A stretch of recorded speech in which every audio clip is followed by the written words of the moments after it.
Good morning dear students. मैं आपका विज्ञान एसएसटी अध्यापक शुभम तिवारी फ्रॉम माय गणित संस्कार अकादमी विद्यालयपुर से आप समस्त विद्यार्थियों का आज इस 9 नवंबर 2020 दिन सोमवार की इस कक्षा में बहुत बहुत स्वागत करता हूं। विद्यार्थियों, आज हम आप सभी के लिए एसएसटी विषय के अंतर्गत भूगोल विषय का 7th लेसन भारत में मानव संसाधन की भूमिका, तो मानव संसाधन के बारे में यहाँ पर आज हम अध्ययन करेंगे।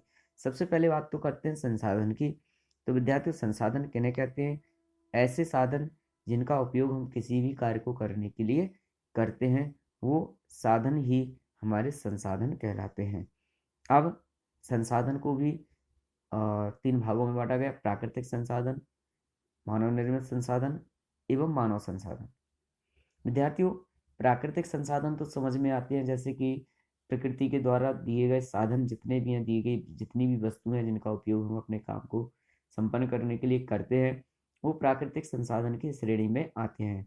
जैसे सूर्य, चंद्रमा, वायु, नदी, नाले, तालाब, पहाड़ पर, झीलें, सागर, महासागर, खाड़ियाँ, पेड़ पौधे, अन्य जीव जंतु, ये सभी प्राकृतिक संसाधन हैं।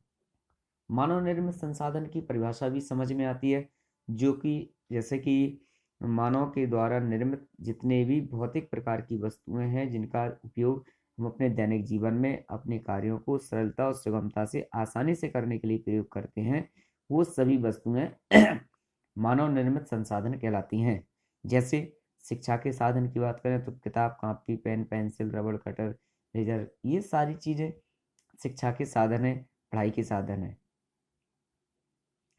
तो इसी प्रकार से और अन्य क्षेत्रों में भी मानव ने अपनी कुशलता, योग्यता और बुद्धिमत्ता के द्वारा विभिन्न प्रकार के उपयोगों द्वारा भिन्न भिन्न प्रकार की वस्तुओं को भिन्न भिन्न क्षेत्रों में हमको दिया है।